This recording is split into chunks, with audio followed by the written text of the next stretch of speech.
as you know, there is an enormous, we've had really, in many respects, unprecedented sanctions against the Russian government.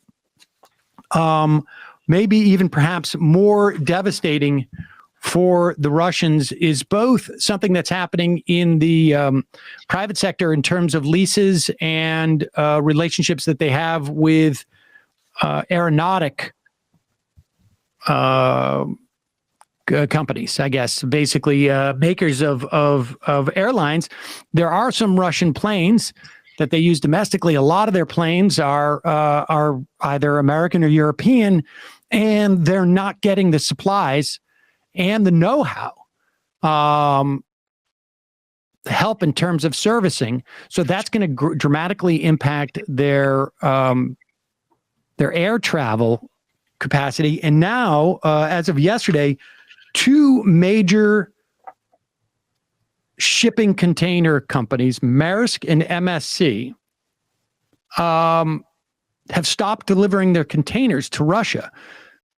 Part of this is also that in times of war, maritime insurance is automatically canceled. And so there are not going to be shipments in that entire sort of, I guess, various ports. We're not going to see anything in Odessa. We're not going to see things in other parts of the Baltic Sea. And this is also going to inhibit both commodities going in and out of Russia. However, that does not seem to be enough for those people who represent the fossil fuel industry in this country. Here is Joe Manchin, along with, this is clip number 1. Joe Manchin, Representative Brian Fitzpatrick, Republican from Pennsylvania. That's where a lot of that fracking, and I think what's her face from, senator from Alaska. What's her name? Murkowski also in on this. You just, where they're basically digging up either the coal or the oil. That's basically, those are the people who are just suddenly really excited about banning Russian oil. Here is that. You need the horsepower to run a country. You need the horsepower to be the superpower of the world and be able to have your allies depend on you. And we haven't been there for that. We've throttled back and never throttled back up. That's all I'm saying. And I'll just say this for my own. I would gladly, if ever was a poll being taken, they said, Joe, would you pay 10 cents more a gallon to support the people of Ukraine and stop basically the support of Russia? I would gladly pay 10 cents more a gallon. Joe Manchin would pay 10 cents more a gallon. That means like he's not going to be able to take his yacht out as much. Or what was it? What was it? Lamborghini? What did he have? What kind of? He had the Lambo SUV, right? I mean, like a big Lambo. Yeah, that's all well and good for him, but it's not so much Joe Manchin paying 10 cents a gallon more. We already are seeing oil prices already shoot up. This would increase it. There was some reason why Joe Manchin did not want to provide child tax credits for the vast majority of American families in this country. Literally payments of $200-300 per child for the vast majority of Americans in this country. And he didn't want to provide all sorts of support for Americans, extended unemployment, et cetera, et cetera. I can't remember what it was. Do you remember, Emma, what it was? The reason why? It's something I can't.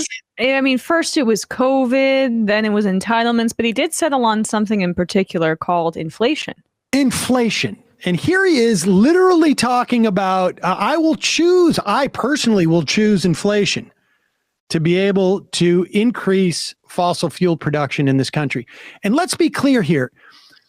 When we hear this talk of we need to be energy independent, so we need to drill more in this country, understand that is a total lie.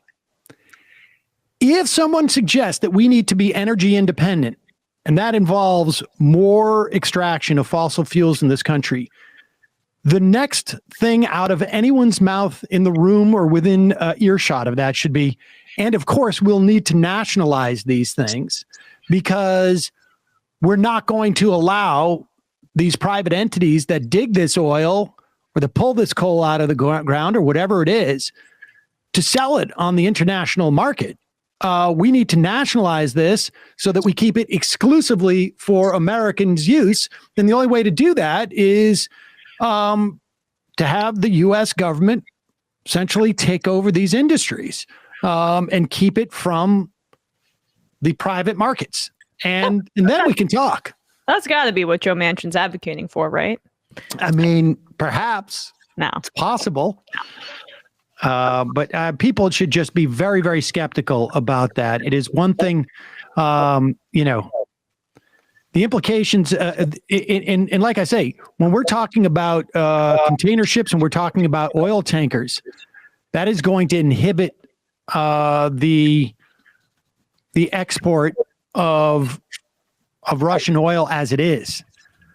But the idea that Joe Manchin, and maybe it's a good idea to inhibit the export of Russian oil, but the idea that Joe Manchin has no problem with 10 cents more per gallon of gas off the top is well, he's in favor. It takes a lot of balls. He's in favor of inflation for things that he appreciates and that benefit him, as opposed to, like, I don't know, something like the child tax credit.